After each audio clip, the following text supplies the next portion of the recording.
What's going on, College Hoops Heads? This is another edition of the One and Done podcast with Stephen Bagel and John Simpson. We are here with a very special guest, St. Thomas, who just recently transferred to USC, previously Northern Colorado, previously Loyola Chicago. First of all, St., how are you doing today? I'm good. How are you? I'm doing well. John, how are you doing today? I'm doing great, man. I had a little bit of technical difficulties getting on here. People don't know this behind the scenes. Steven cursed me a little bit before I came down here. He's like, "Yeah, you better make sure your internet's working. You got your computer working right. We have this big interview this weekend, So Hey, I was thinking about you as I was getting ready. Well, there you go. I'm doing good. So I talked to Saint. Awesome. And of course, we wanted to get St. on during the offseason before the rigorous travel schedule and all the Big Ten festivities start. Obviously, USC now is in the Big Ten. But without further ado, let's get into the interview. So, St., my first question for you is, seeing Dalton Connect has success at Northern Colorado 2 years ago now, right before you transferred from Loyola Chicago, did that sort of play a factor in your process to go from Northern Colorado or even go from Northern Colorado to USC, seeing the success he had at a high major like Tennessee after transferring from, a Big Sky school? I would say, not really. I mean, Dalton was on his own path, and it kind of just happened to be like that, which is a coincidence. But no, I wouldn't say Dalton's career played a role in what I have going on and what I'm doing in my situation. I would say more like the way I picked Northern Colorado was there was a coach there that I really liked, and he's actually from Omaha, Nebraska, so I already had a connection there, and he was working out Dalton too, and just seeing a lot in my game that I know everybody talks about, like how I can be the next Dalton Connect, but we have a lot of differences in our games, and think we just can affect the game differently. And just like I said, it just so happened to be that we have kind of like the same career path, but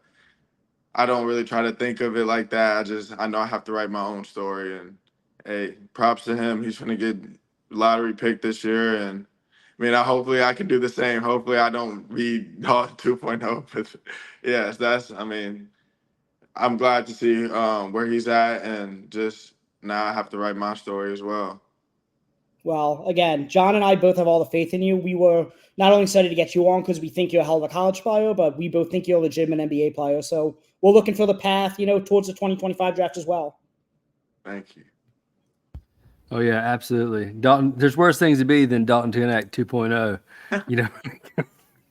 as far as that kind of career arc. Just kind of going off that, talking about that journey, like I know you came out of high school, you were a 3-star guy, went to Loyola Chicago, that's a program that's famous for putting out a lot of good basketball players itself, and then, going there, from that and going to the portal, going to North Colorado, and now you're getting recruited. You got recruited by USC, and I know a lot of other schools were knocking on your door too. What was that recruiting process like? And different kind of from school to going to where you're at now. Yeah, I would say it was a little different for me. So the first time I entered the portal, it was kind of like I was looking for a spot.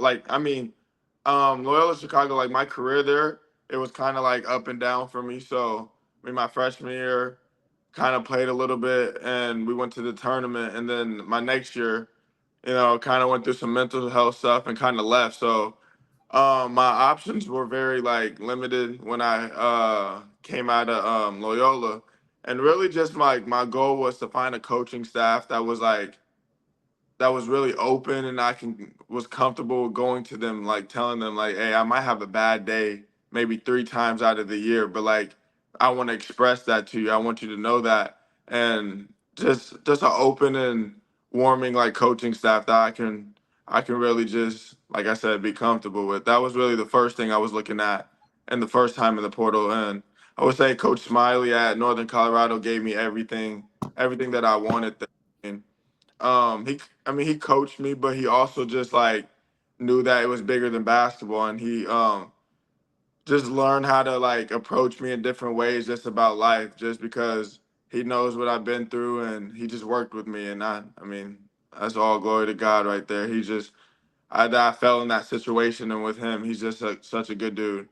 Um, I would say the second time I entered the portal this time, it was kind of more hectic and crazier because I mean the season I came off of, I mean, I got newcomer of the year and I almost averaged a double double. So um, it was kind of wild for me. Every school in the country was almost calling me, and like the first day, I probably talked to like it's crazy, like probably like 40 to 50 schools and probably like 30 head coaches, and it was just like yeah, like it felt good, but you gotta find that like the separator to like what's real and what's not.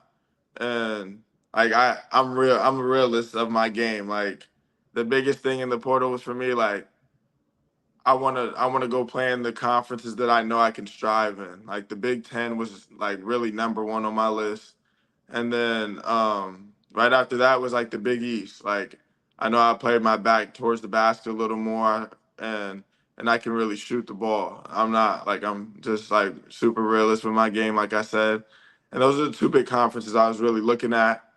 And then kind of just for me, like being in the portal, I mean, I was talking to Coach Muss at Arkansas, and just the plan they had for me at Arkansas was like, okay, I can see myself going to play in the SEC. Like he has a great plan for us. He has a winning program. I mean, his winning percentage in college basketball is probably one of the highest in college basketball right now as a coach. So that's everything I'm about. I mean, I chose Loyola because of winning culture, and I just want to get back to that, just that winning culture. I think I proved to everybody that, I mean, I can play. And now my next step for me is just to prove that I can play at the highest level with the best guys. And I mean, I'm not here to average 20, 10. Like that's not. I'm just here to win games and get to San Antonio at the end of the day. Okay. Again, that's awesome. It's awesome hearing the insight of how, you sort of, I don't want to put words in your mouth, but sort of followed Moss through his journey from Arkansas to USC as well, because obviously that's where you ended up with him as your coach. Um, I know you just mentioned, Loyola Chicago through your sophomore year. You had to, take a leave away from basketball due to mental health. Yes. I suppose with mental health being more prevalent than ever in sports right now, and just even everyday life, like not even just for sports, just in general. How is that something you're able to deal with and overcome while also being getting ready for a pro career and being in the spotlight a little bit more? Yeah. Um, for me, I would say the biggest problems I just kind of struggled with was kind of finding myself outside of basketball and kind of like who was Saint outside of basketball. I mean, a bunch of people probably get stuck in, I know athletes or basketball players probably get stuck in the world like basketball is all we got. And kind of like when that's not going good for you, like kind of shakes up your whole world. Like, I mean, basketball wasn't going great for me, and other things outside of basketball wasn't going great for me, like back at home. So, it was just like a point to where I got stuck in the mud and was just really struggling mentally, just having thoughts that I shouldn't have been having, and just didn't have the support system around me that could help me get me out of the mud as well. So I was kind of sinking in it myself, and the biggest thing for me, I just kept praying on it and praying on it, and then I feel like God gave me every sign that just I had to leave Loyola, not because of anything that was going on at Loyola. It was just the best thing for what I had to do at the moment and leave school. And I know nobody was going to support me leaving school or basketball, but I know at some point if I didn't leave, like it was going to break me down to a point where I wasn't even going to be on this call today or talking about hoop. So, I mean, I'm blessed to actually like take a break, and feel like the break like gave me a lot that I needed to get out of. I mean, I stopped playing basketball for like a month.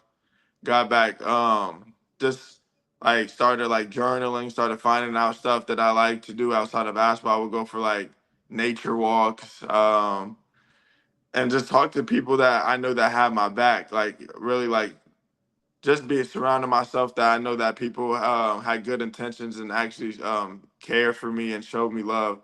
So that was another good thing for me to experience. Um, I would say right now, like just keep striving, like do the stuff. I mean, like I said, I knew I was gonna have like maybe 4 bad days out of the year. Like that's we're human beings. That's just gonna happen. And I just wanted to like, with me, I'm more open and vocal about like what I'm going through instead of kind of just hiding behind a wall and trying to put on a hard shell and like be like everything's okay when everything is not. And like I used to go about the things in the wrong way and not express how I felt to my peers, my teammates or anything. And now that's the way I want to go about it, just express how I feel to everybody. Cause I mean now I'm in kind of a role like I have to be a leader, so I can't have a bad practice or a bad day, but that doesn't mean I have to be 100% like feel good in my mental. So like that's how I kind of approach the game and approach the day. Like my coach Smiley always used to tell me at Northern Colorado, the point guard, the best player, and the coach can't have a bad day or practice, but you don't have to feel 100%. So I carry that with me over to USC, and I just want to be a leader for my guys and show them that hey, the sky's the limit, and now we have a platform to where it can either make it or break us. So Very insightful. Thank you for that. yeah. Yeah, thanks so much for that. So when I'm not doing college basketball podcast, I'm my degree's in social work. I'm getting my master's in social work right now, and just I love to hear it. I love to hear the fact that you're so vocal about what you have been through. You're willing to use the platform that you have. Talk about that because I mean we all know you're not the only basketball player who's ever feeling like that before. And I think that the fact that this is about more than basketball. These are people, these are people's lives, and for you to be able to be vocal like that and, kind of empower your teammates and other basketball players, maybe to be more vocal and talk about what they're going through and stuff like that, man. I think it makes you a great guy, a great teammate. You're going to bring a lot to that locker room at USC. That being said, so, um, you had that great year. You won all the accolades and everything. I'm sure that's got to mean a lot, especially kind of find yourself in a down point at Loyola. Moving forward this year to USC, I know me and Steven are high on you, as for this season. Yeah. You got a little shout out in our preseason All America episode, draft episode, and what are you looking to accomplish this year at USC? Whether it be developments in your game, accolades, team, as a team, stuff like that. Kind of like, what are your goals for this year at USC? I got you. I'll first start off with my team accolades. I mean, as a team, I would say obviously, I mean, we're in a new conference and I think the Big Ten is a really good league and physical league. So we just have to prove that we're really physical. I mean, that's another goal as a team, just to show that we belong. I mean, we're a bunch of I watch Twitter all the time and look at the comments. I know we're a bunch of like mid-major guys and kind of molding together. So, I mean, I feel like we all have a chip on our shoulder and just ready to prove everybody that, I mean, we belong in the Big Ten and we're here to stay. Um, I would say as team goals, I would say, of course, be at in the top four in the Big Ten. I mean, I had the opportunity to win a Missouri Valley championship, so I wouldn't be too mad at winning a Big Ten championship too. So I know that's a big goal for me to win that. But the biggest goal for me is just showing these guys what the dance looks like, man. Like I played in the first round in my freshman year, and I didn't even get in a second. Like like I just realized when I was in that moment sitting on the bench just watching the game, like this is what I really want to do. Like this is a goal and dream of mine. It's another reason why I also came back out of the draft because I haven't experienced it while me playing. And now that I have a chance to do it on a team that I can really be a big impact for and play big time minutes on this type of platform in the Big Ten is like to I mean, you dream of this as a little kid. And I mean, like another goal, like I said earlier, man, I'm trying to play in San Antonio. That's the Final Four, and that's marked on my calendar to this day right now. Um, I would say individual goals. I kind of said it already, but kind of just keep building that character of becoming a leader. And I mean, like, I'm not the oldest guy in the locker room, but I might be one of the most experienced guys in that locker room. Just going through things, seeing different cultures. I mean, I played for the oldest team in college basketball my freshman year, so I've seen a lot and got to like watch how those guys when they came back for their fifth year, how they worked every day and how they approached the game at like they're just so mature and that's one thing. That's I just want to teach these young guys like you got to be wired. You got to be willing to sacrifice something to win, man. This is it's a hard league, and I mean that's not the league. College basketball in general, it's hard to win games, and people don't realize that they take it for granted. And like that's all I want to show is just tell get my guys to the dance. Keep building coach like keep building culture in this locker room. I mean like the new game is you're gonna have transfers every year. So I mean, we have a brand new team. None of our guys know each other, and one person is here from last year. So it's like somehow you have to build that culture and camaraderie in the locker room. So that's my goal as individually is to build that and build that culture in the locker room because once you get that culture, those bonds you cannot break, and it translates to the court too. And you can see those teams. I mean, you see UConn, they're just so connected, and you can tell they're connected off the court as well. So that's another goal for me. Another individual goal I would say, um, I mean, coming off newcomer of the year, I don't like to talk about accolades because it comes with winning. But I would say, for me, I would love to be. I'm not gonna lie, like this year, I would love to be an All American. I mean, I think I really have that in my game, and I really think I can express that and keep just keep growing in my game and developing. Like I played a lot on the ball this year and like off the dribble and keep proving to myself that I can play off the dribble and I can just I think I'm a three-level scorer and just keep improving that and keep improving that. And I would say for me, like just to prove that I can guard. I mean, I know that's the biggest thing that the NBA looks at. If I can guard or rebound, then I mean I might have a spot in the league waiting for me. So just do all the dirty work, and I mean, I know everybody knows I can score, and that just comes with it. So, I would say those are my goals. I mean, I don't have a goal of me averaging this or that. My goal, man, at the end of the day, is to win. Because I have a saying: if we win, everybody eats. So my goal, Awesome. my goals are the team goals. That's what I want. Awesome stuff. So you mentioned a little bit about, the process behind withdrawing from the NBA draft to come back to school and obviously end up with Coach Moss at USC. I suppose just for people who may not know, kind of walk us through the process. I mean, you entered the draft process. I mean, did you get any sort of feedback that on what you need to work on this year when you came back to school? I mean, did you do any workouts? I mean, just what was the process like in terms of entering the draft process that helped you make the decision to come back to school? I would say the draft process was long and tiring Hmm.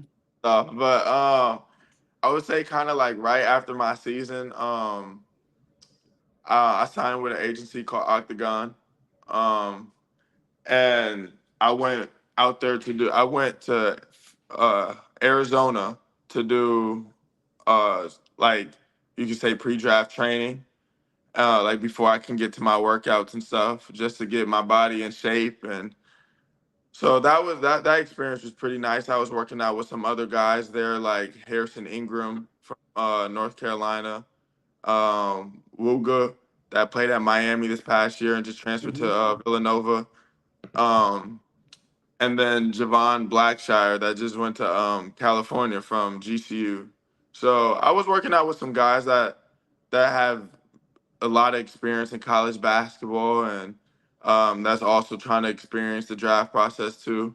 So I would say just competing against those guys every day helped me out. It just like and just getting to know them off the floor, just as men and see what they going through and just pick their brain every day was just a big piece of just why I wanted to come back. They got to see that the high major experience and see like what that does for them, and they just told me like the networking and connections that I can make at this level is insane. And I know like the platform of SC is crazy. So um I know the biggest thing for me, like I kind of expressed earlier, just as a kid, I always dreamed of going to the NCAA tournament and going making a run in the NCAA tournament and honestly just winning having a chance to win the national championship. And I think there's no other coach that can convince me to win a national championship other than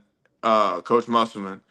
And I would say in the process, I mean, when he was recruiting me in the process, it was just like um, he didn't really tell me nothing that was crazy. I know a lot of coaches and like how you said before, like he's kind of one of those guys that if he's recruiting, they feel like they're gonna get that guy. Like he does a good job recruiting, but he didn't do to me. He did less than every other coach did that was recruiting me.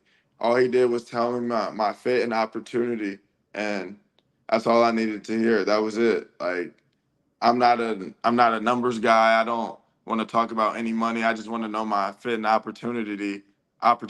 And his whole opportunity was just like, you have a chance to play here. We really want to make you an NBA guy next year, and not just an NBA guy. We're gonna push you to be a first rounder next year, and that's all I needed to hear out of a coach. If he said he was gonna push me out of my limits to where I couldn't be dissatisfied with what I got, because I could have easily stayed in the draft this year and been.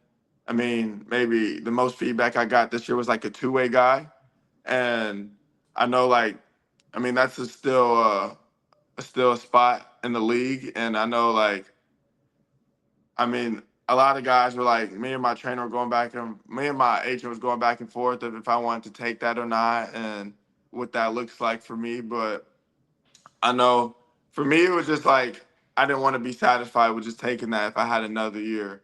And I know I had a coach behind me and has my back that was just telling me that he's trying to push me to be guaranteed and push me to be a first rounder. So I know that's big for me, and that's really kind of the reason why I came back.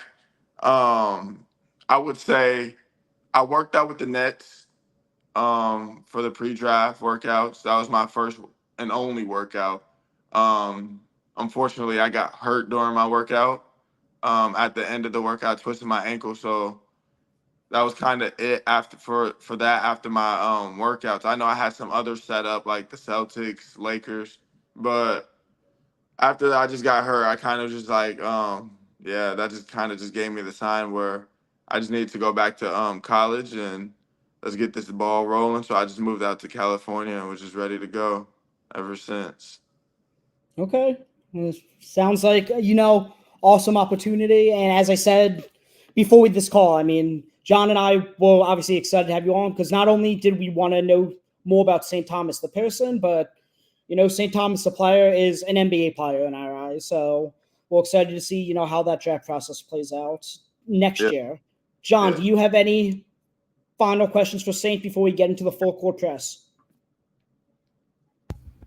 I tell you what, man, you kind of answered a lot of them in that last part. So, we're going to ask a little bit about Muss as a recruiter, but like you said, and that's not, that's probably not really what I had in mind. It's just the fact that you just, straightforward, like this is who you are, this is where you can be here, and I guess the proof is in in the pudding, so to speak, as he's got the evidence to put out there for guys like you, that he's put in the NBA, putting opportunities to compete and stuff. So that's awesome. And so I guess maybe the last thing I was thinking about is, so you had talked to Musselman about going to Arkansas. Then he takes the USC job. You go to USC, enroll there or whatever. It's pretty nice, man, moving out to LA, right? How's LA treating you since you've been out there? LA's nice, man. I mean, I told the weather's not it's a little misty right now. It's not great, but it's like 75 cold though. It's not 75 hot. So yeah, it's like gray skies, but hey, I would take this over snow any day. So I'm happy. I'm from Omaha, Nebraska. So and I've been everywhere but hot. So I've been Omaha, Chicago, Colorado. Now I'm in California. So I'm not complaining at all. That's awesome, man. Yeah, I'm good. If you got anything else, Steven? No, let's get into the full court press. So I'm sure most people already know what we do at the end of every interview, but basically the full court press is 10 rapid fire questions on, to know each player we're interviewing a little bit more. So saying again, quick responses. We don't want to take too much more of your time, but let's Gotcha. get into it. What's your major? Sociology. Okay. What would you be doing if it weren't for basketball? It wasn't for Like as bad. Honestly, doing something like how you guys are doing. I'm so into podcasts and I want to get my podcast started here pretty soon. Awesome. Well, if you need help with that, let me know. I could definitely help you get set up. I got you. Do you have a favorite basketball memory? Favorite basketball memory. Ooh. I would say when we won the Missouri Valley Championship my freshman year in 2021 with Loyola Chicago. Okay. Yeah. Who's your all-time favorite player? LeBron James, the greatest of all time. Okay. What is something people don't probably already know about you? Ooh, that's a hard one. I mean, I'd say the most basic one. I'm the only child, but I would say I grew up in a family of just football players. So I have two football NFL players in my family. Mm-hmm. Yeah. Okay. Who would you say is your best comparison, like as a basketball player? I'm always gonna say the OG Carmelo Anthony. Oh, I like that one. If you had a superpower, what would you want it to be? Oh, teleport for sure. Okay, awesome. How did you choose your number?